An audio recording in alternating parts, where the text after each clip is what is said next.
أغرب تحديات من الطبيعة، استعد للدهشة.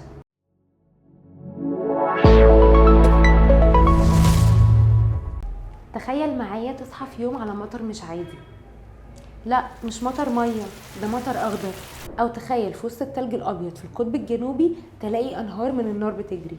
طبيعي تسأل نفسك ايه اللي بيحصل. في الفيديو ده هنكتشف 5 أسرار عن أغرب التحديات اللي قدمتها الطبيعة للإنسان. مواقف غريبة، بعضها مرعب وبعضها مذهل، لكن كلها حقيقية بنسبة 100%. يلا بينا نبدأ الرحلة ونشوف الطبيعة ازاي قدرت تبهرنا وتخلينا نقف مذهولين قدام قوتها وغموضها. أول ظاهرة معانا وهي المطر الأخضر في الهند. سنة 2001 ولاية كيرلا في الهند اتعرضت لواحدة من أغرب الظواهر الطبيعية المسجلة على الإطلاق.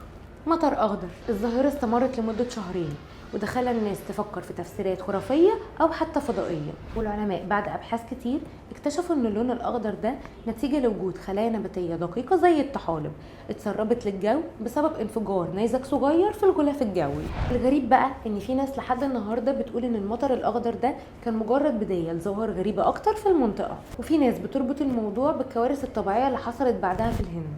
وتاني ظاهرة معانا وهي أنهار النار في القطب الجنوبي. في أبرد مكان على الأرض في القطب الجنوبي حصلت ظاهرة مذهلة. في وسط التلج الأبيض الواسع حصلت أنهار وتدفقات نارية. الحكاية دي مرتبطة بمزيج من النشاط البركاني تحت الجليد والغازات اللي بتتجمع في فراغات معينة مع ضغط مرتفع.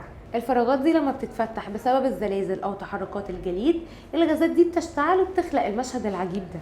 الأغرب إن الظاهرة مش بس بتولد نيران، لكن كمان بتغير شكل الجليد اللي حواليها وبتعمل كهوف جليدية بتكون منورة من انعكاس النيران. وتالت ظاهرة معانا وهي البحيرة المغلية في دومينيكا. في جزيرة دومينيكا اللي بتعتبر واحدة من أجمل الجزر في الكاريبي، في بحيرة مياه بتغلي بجد. البحيرة دي موجودة في قلب حديقة وطنية بركانية اسمها مغنة غوا بيتون، ودرجة الحرارة فيها على سطح المياه بس ما بين 80 ل 90 درجة مئوية. وسبب ده هو الحمم البركانية اللي تحت الأرض بتسخن المية وبتطلع كميات بخار رهيبة، والصوت اللي بيطلع منها مخيف كأنه صوت غليان عملاق. ده مكان مفيش حد يقدر يقرب منه، لكن جمال المنظر غريب. ورابع ظاهرة معانا وهي شلالات الدم في القارة القطبية الجنوبية أنتاركتيكا.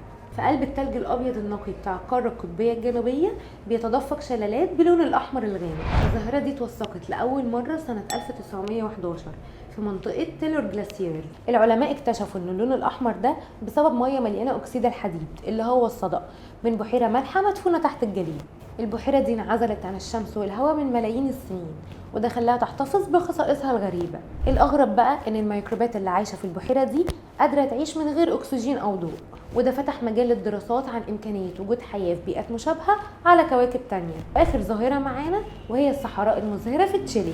صحراء أتاكاما في تشيلي هي أكتر مكان جاف على الأرض، لكن في سنوات معينة بتحصل معجزة طبيعية. لما المطر بينزل بكميات مناسبة، ملايين البذور اللي مدفونة تحت الأرض بتظهر فجأة، وده بيغطي الصحراء بألوان مبهجة. الظاهرة دي بتحصل تقريبا كل 5 أو 7 سنين بسبب حاجة اسمها النينيو، ودي ظاهرة مناخية بتأثر على الطقس في المنطقة. المنظر بيجذب آلاف السياح والعلماء اللي بيبقوا عايزين يشوفوا السحر ده قبل ما يختفي تاني. ودي كانت رحلتنا وسط أغرب تحديات الطبيعة. ما تنسوش تشاركونا برأيكم وإيه أكتر ظاهرة أثارت فضولكم، واستنونا كل جمعة في توب 5 مع أغرب الأسرار والعجائب.